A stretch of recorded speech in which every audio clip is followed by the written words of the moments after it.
जितना नुकसान मुसलमानों को समाजवादी पार्टी की सरकार में हुआ है, इतना नुकसान कभी किसी सरकार में नहीं हुआ है। मुसलमानों की अगर सबसे बड़ी दुश्मन कोई पार्टी है उत्तर प्रदेश के अंदर तो वो समाजवादी है। अलबत्ता मुसलमानों की तरक्की में समाजवादी पार्टी का दूर दूर तक कोई योगदान नहीं रहा। अगर समाजवादी यकीनी तौर पर मुसलमानों के हक की बात करने वाली होती तो मुझे याद आ रहा है कि एक पुलिस की भर्ती निकली थी तो उसमें कुछ मुस्लिम बच्चों के नाम थे, तो अखिलेश यादव के चचा शिवपाल सिंह यादव जी ने उस लिस्ट को फाड़कर 2 टुकड़े करके डस्टबिन में डाल दिया था। आपकी संस्कृति को ठेस पहुंच रही है तो आप फिर ना उधर के रहे ना उधर के रहे, ना खुदा ही मिला ना मिसाले सनम।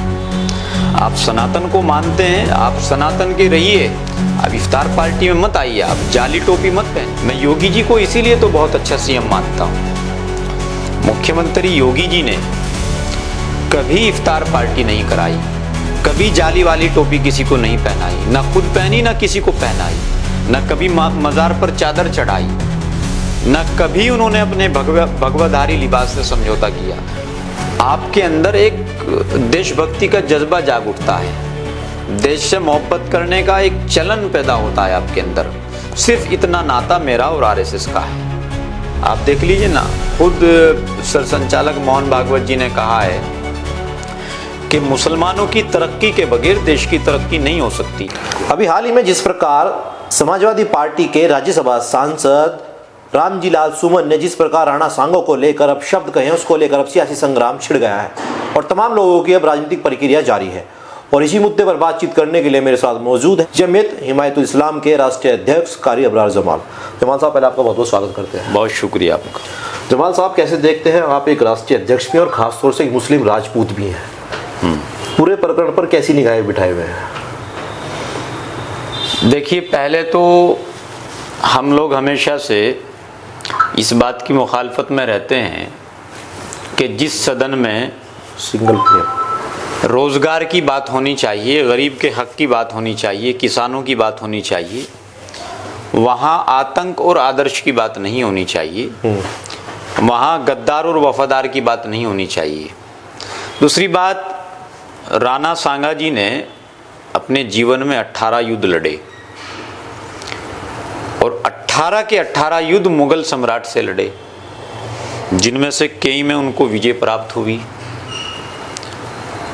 ऐसे व्यक्ति के खिलाफ इस तरह के अपशब्द कहना, जिस व्यक्ति ने हमारे देश की संस्कृति को बचाने के लिए अपना बलिदान दिया हो, अपनी कुर्बानी दी हो, ऐसे व्यक्ति के बारे में इस तरह की टिप्पणी करना बिल्कुल भी किसी भी लिहाज से दुरुस्त नहीं है।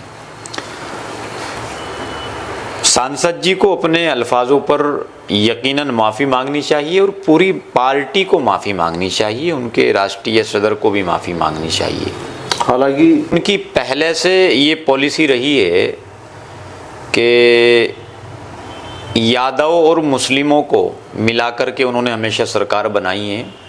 यादव तो उनका पहले से ही वोट बैंक रहा है। मुसलमानों को भी इफ्तार और खजूर की चीज़ों में, इन तमाम चीज़ों के अंदर मुसलमानों को टारगेट बना करके रखा है, चाहे वो इफ्तार पार्टी हो, चाहे वो सर पे जाली वाली टोपी पहनने को लेकर का प्रकरण रहा हो।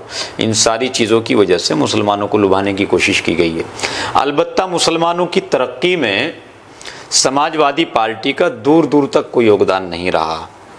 2013 का दंगा और बहुत सारी ऐसी चीज़ें हैं जिनको आप सब लोग जानते हैं, बेहद करीब से जानते पहचानते हैं।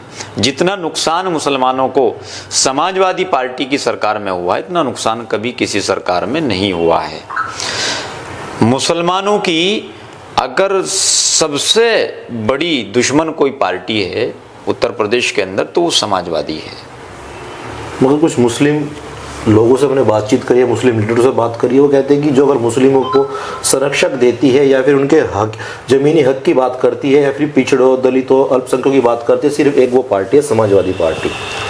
अगर समाजवादी यकीनी तौर पर मुसलमानों के हक की बात करने वाली होती तो मुझे याद आ रहा है कि एक पुलिस की भर्ती निकली थी तो उसमें कुछ मुस्लिम बच्चों के नाम थे, तो अखिलेश यादव के चचा शिवपाल सिंह यादव जी ने उस लिस्ट को फाड़कर 2 टुकड़े करके डस्टबिन में डाल दिया था। यकीनन अगर वो मुसलमानों की तरक्की के समर्थित होते, वो चाहते कि मुसलमान तरक्की करें, तो मुसलमानों को उनकी तरफ से कोई बड़ा इंटर कॉलेज, कोई बड़ा हॉस्पिटल या मुस्लिम बच्चों की तरक्की के लिए कोई योगदान, इस तरह का कोई नज़र दूर दूर तक नहीं आता।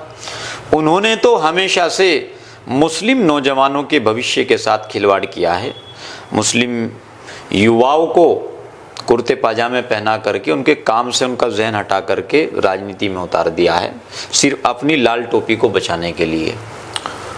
हम तो इसकी मुखालफत करते हैं। सहारनपुर के पिलखनी में एक देखा जाए तो राजकीय मेडिकल कॉलेज है। समाजवादी पार्टी की सरकार के दौरान ही उस मेडिकल कॉलेज का नाम शेखुल मौलाना, आपको याद भी होगा, नाम रखा गया था। क्या कहेंगे? यही तो तुष्टिकरण है, यही तो तुष्टिकरण है।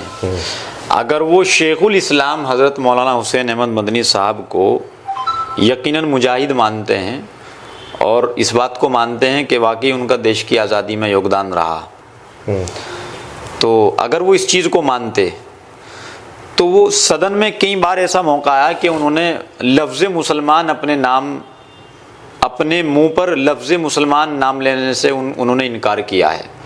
उन्होंने हमेशा से ये बात सोची है कि कहीं हमसे हिंदू नाराज़ ना हो जाए, मुसलमानों को खुश करने के लिए। एक बात अच्छे से समझ लीजिए, अगर किसी दूसरे समाज को खुश करने के लिए आपसे अपना समाज दूर हो रहा है, आपकी संस्कृति को ठेस पहुंच रही है, तो आप फिर ना उधर के रहे ना उधर के रहे, ना खुदा ही मिला ना विसाले सनम। आप सनातन को मानते हैं, आप सनातन के रहिए। अब इफ्तार पार्टी में मत आइए, आप जाली टोपी मत पहनिए। मैं योगी जी को इसीलिए तो बहुत अच्छा सीएम मानता हूँ।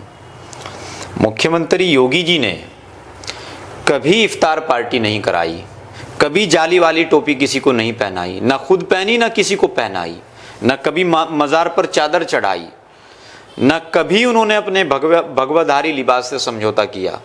मैं उनकी इस बात से बहुत इत्तेफाक रखता हूँ और बहुत समर्थन भी करता हूँ। जब मेरी उनसे मुलाकात हुई थी, मैंने इस बात को, उनकी इस बात की सराहना भी की थी और मुबारकबाद भी पेश की थी कि महाराज जी, आपका जो लिबास है, आपने अपने इस लिबास से समझौता नहीं किया, इसलिए मैं आपके वक़ार का, आपके मैयार का बहुत सम्मान करता हूँ। आरएस के तमाम बड़े बड़े लीडर्स के साथ हमने आपकी फ़ोटोज़ देखी हैं, बीजेपी के लीडर्स के हमने आपकी तमाम ऐसी वीडियोस देखे हैं, इंटरव्यू भी देखे हैं। कहीं आप ये चीज़ें उन चीज़ों को तो नहीं लेकर बोल रहे क्योंकि आपकी जड़ें जो है आरएसएस से भी जुड़ी हुई हैं? ना, तमाम आरोप आप पर लगते हैं। देखो, आरोप लगते रहे, मेरा आरएसएस से कोई ताल्लुक नहीं है, ना मेरा बीजेपी से कोई ताल्लुक है। मेरा आरएसएस से इतना ताल्लुक है कि आरएसएस एक राष्ट्रवादी विचारधारा का संगठन है। आरएसएस की शाखाओं में जाकर के उनकी मीटिंगों में जाकर के आपके अंदर एक देशभक्ति का जज्बा जाग उठता है, देश से मोहब्बत करने का एक चलन पैदा होता है आपके अंदर। सिर्फ इतना नाता मेरा और आरएसएस का है, इससे ज़्यादा कुछ भी नहीं है। मैं बीजेपी का सदस्य नहीं हूँ, बीजेपी का नेता नहीं हूँ, ना मेरा कभी ऐसा मन है कि मैं भविष्य में कोई चुनाव लड़ूंगा या बीजेपी से मुझे टिकट चाहिए। हाँ, मैं इतना ज़रूर मानता हूँ कि बीजेपी ने मुसलमानों के लिए जो काम किए हैं आज तक किसी सरकार ने नहीं किए। तमाम ऐसे लोगों के मन में विचार आते हैं, जब मुस्लिम लीडर से हम बात करते हैं और मुस्लिम लोग आम आदमी से हम बात करते हैं, तो उनके जहन में एक बात रहती है कि आरएसएस एक मुस्लिमों का सबसे बड़ा संगठन है, विरोधी संगठन है। आरएसएस ही एक ऐसा संगठन है जिसने मुसलमानों को साथ में ला करके मुसलमानों की तरक्की की बात की है। आप देख लीजिए ना, खुद सरसंचालक मोहन भागवत जी ने कहा है कि मुसलमानों की तरक्की के बगैर देश की तरक्की नहीं हो सकती। इससे बड़ा बयान और क्या हो सकता है, इससे बड़ा समर्थन और क्या हो सकता है।